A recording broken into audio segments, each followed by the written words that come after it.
I'm still terrified every day of my life. But it's gotten a bit easier when I just kind of let it go a bit. Taylor Swift's wedding era is already so chaotic and powerful it could power a small city, and the headlines are coming in hot.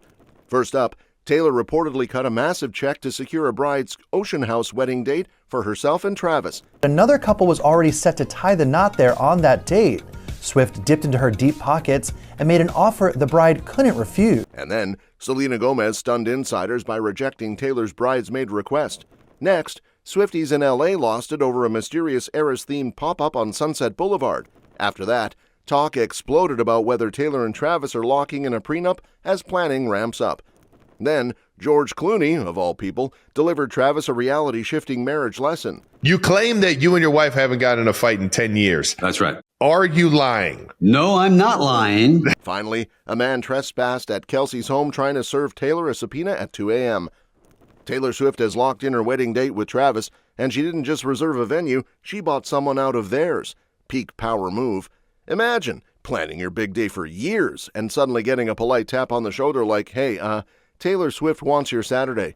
And the bride? Let's just say insiders swear she walked away smiling and financially upgraded. So here's how it's going down. Taylor had her heart set on Ocean House in Watch Hill, that massive yellow coastal palace that looks like a Wes Anderson film swallowed old money New England. She and Travis wanted June 13, 2026, nice and early. Summer, dreamy, breezy, Instagram heaven. Then, boom, someone else already booked it. But because Taylor's checking account breathes differently than the rest of ours, she threw down an offer that insiders say the bride couldn't even pretend to say no to. Bag secured, vows relocated. Multiple sources say the billionaire pop superstar wanted to marry her fiancé, Travis Kelce, at Ocean House in Watch Hill on Saturday, June 13th, 2026, a date which is numerically significant to the bride. However, upon learning that another couple was already set to tie the knot there on that date, Swift dipped into her deep pockets and made an offer the bride couldn't refuse. Apparently, Ocean House has been sitting on Taylor's radar for a while. At first, she and Travis thought they'd pull off the ceremony at her own Watch Hill mansion. But once they actually wrote the guest list, the couple realized they know way too many people. A mansion party? Cute. A wedding with half the NFL, half of Hollywood, and half of her fan base disguised as staff? Yeah, not happening.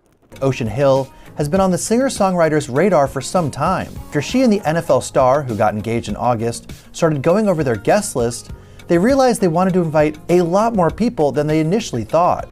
Ocean House it is. And the date? That's where Swiftie numerology goes full galaxy brain. June 13, 2026 becomes 6 + 1 + 3 + 2 + 6 equals 18. And 1 + 8 equals 9. And 9, according to the numerology folks, symbolizes the end of a cycle and the start of something new. Marriage coded? Absolutely. Very on brand for a woman who drops Easter eggs like breathing. And speaking of galaxy brain wedding energy, the drama doesn't stop there because now we're sliding straight into the part where Selena Gomez politely hits Taylor with the softest, sweetest, most loyal "na femme" in bridesmaid history. According to insiders, Taylor basically can't imagine walking down the aisle without Selena floating beside her like a sparkly emotional support bestie.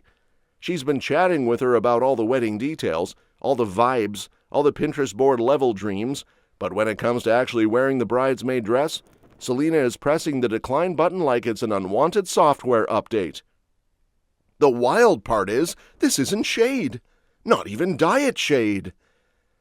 Insiders say Selena's reason is surprisingly wholesome. She genuinely thinks she'd snatch too much spotlight. Imagine rejecting your best friend's bridesmaid offer because you're too iconic. That's a different breed of self-awareness right there. Selena apparently knows that if she stands up there next to Taylor, the cameras will start treating the ceremony like a 2-headliner tour instead of one woman's big day, and she doesn't want any part of that chaos. But don't get it twisted. She's not dipping out of the festivities. Nope, she's reportedly planning a full-blown multi-destination bachelorette adventure for Taylor. Not a weekend, not a girls' night, a trip. This is not a bachelorette. This is a mini world tour with matching outfits and emotional support cocktails. The effort is real, the love is loud, and the bridesmaid dress is still in the store. And while Selena is rejecting bridesmaid duties like a queen with boundaries, Swifties in LA are suddenly acting like detectives who have had 6 iced lattes because now a mysterious Taylor Swift pop-up has materialized on Sunset Boulevard, and nobody knows what the heck is going on inside. One day the building was just vibing, minding its own business, and the next it's wrapped up like a birthday present with Taylor cutouts peeking out like, "Hey bestie, guess what's coming?" The whole thing is giving major do not disturb or do actually please Snoop energy. This pop-up sits behind an opaque barricade at 8760 Sunset, which basically means Swifties are pressed up against it like it's Willy Wonka's chocolate factory. You can't see inside, but you can see the Disney Plus logo everywhere, which instantly sent fans spiraling into theories faster than you can say Eras Tour Vault Track. Some people are convinced it's for the upcoming concert film and docu-series dropping on Disney Plus this month. Others think Taylor is about to pop out and perform an intimate show for 12 lucky humans and a confused tourist who just wanted coffee. The outside looks like someone took the Eras Tour stage, chopped it into pieces, and glued it onto a building, with lights beaming down dramatically like Taylor herself is about to descend from the ceiling. The whole installation is wrapped around that bright green Mutato Musica building, the one people usually just drive past without blinking, and now it looks like it's been recruited into the Swift cinematic universe. Inside, nobody knows. Zero, zilch. Fans are losing their minds in group chats trying to decode it. Some are convinced it's a secret premiere. Others think it's just a fancy promo setup. A few are whispering that because the film and docuseries premiere right before Taylor's birthday, the entire weekend could explode into something chaotic and legendary, very on brand. And while fans are still trying to CSI their way into that Sunset Boulevard pop-up, another corner of the Taylorverse is heating up.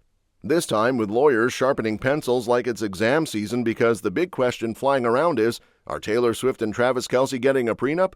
Spoiler alert, when your combined net worth looks like the GDP of a small country, you're not just getting a prenup, you're practically getting one embroidered on a throw pillow. Legal experts practically dove into spreadsheets the moment the engagement news dropped, doing math faster than Swifties decoding Easter eggs at 3 a.m. Taylor's empire is sitting at numbers so high even calculators get stage fright. The music catalog alone is sitting there like the crown jewels, not to mention the streaming deals, the endorsements, the Please Take My Money tours, and enough real estate to launch her own Monopoly edition. There's chatter that even that rumored Cleveland house might be folded into the mix, because why not? When you're protecting assets, you protect all the assets. But don't sleep on Travis. He may not be swimming in billions, but 90 million is still very, if I lost this, I'd simply pass away. Between the NFL checks, endorsements, business ventures, and that podcast where he laughs like a man who knows his merch sells out in 30 seconds, he's bringing solid financial heat. And insiders point out that since his football career winds down sooner than Taylor's stadium-shaking reign, he has every reason to make sure his slice stays his slice. The wildest part? Experts expect clauses about image rights, brand protection, maybe even no tell-all memoir without permission, because in Hollywood, your reputation is basically your second mortgage. And yes, the NDA section is reportedly going to be so tight it could bench press a truck. The biggest debate among the lawyers? Whether Taylor would legally be allowed to write a heartbreak album about him if things ever went sideways. Imagine the courtroom energy on that one. And while lawyers are building a prenup sturdy enough to survive a meteor strike, suddenly we pivot into Travis basically getting relationship therapy from George Clooney, completely by accident. One minute he's expecting jokes and Hollywood gossip, and the next he's sitting there like a rookie who just wandered into the wrong meeting room and found the secret manual for eternal marital peace. The vibe went from ha-ha celebrity banter to, "Sir, please take notes, your future depends on this," in about 3 seconds flat. Apparently Clooney didn't even warm up. He just casually dropped years of hard-earned wisdom like he was handing out free samples at Costco. Travis, who walked in thinking he'd heard stories about red carpets and espresso machines, suddenly looked like someone had paused his entire mental game film. Sources say Clooney talked about how he'd gone more than a decade without a single fight, and Travis practically leaned in like he was listening to the final 2 minutes of a tied Super Bowl. You claim that you and your wife haven't gotten in a fight in 10 years. That's right. Are you lying? No, I'm not lying. Travis, shall we ask you the same questions? Well, it's only been 2.5 years, and you're right. I haven't gotten in an argument.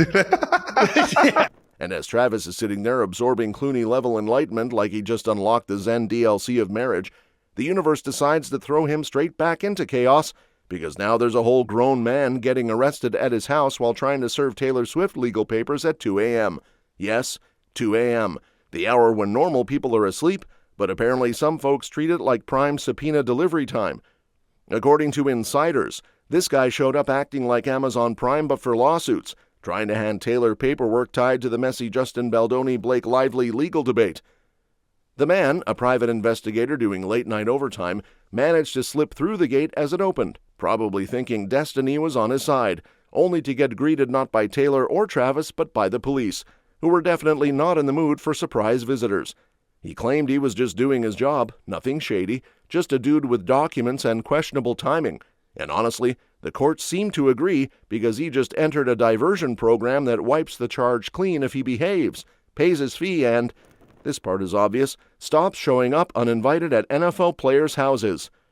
What really had people raising eyebrows was that he insisted he wasn't told to leave, wasn't chased, nothing. He simply walked in, attempted a conversation with security like he was ordering drive-thru, and boom, arrested.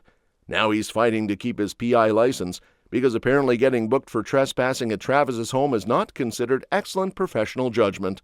That's all for this video, folks. We'll see you next time.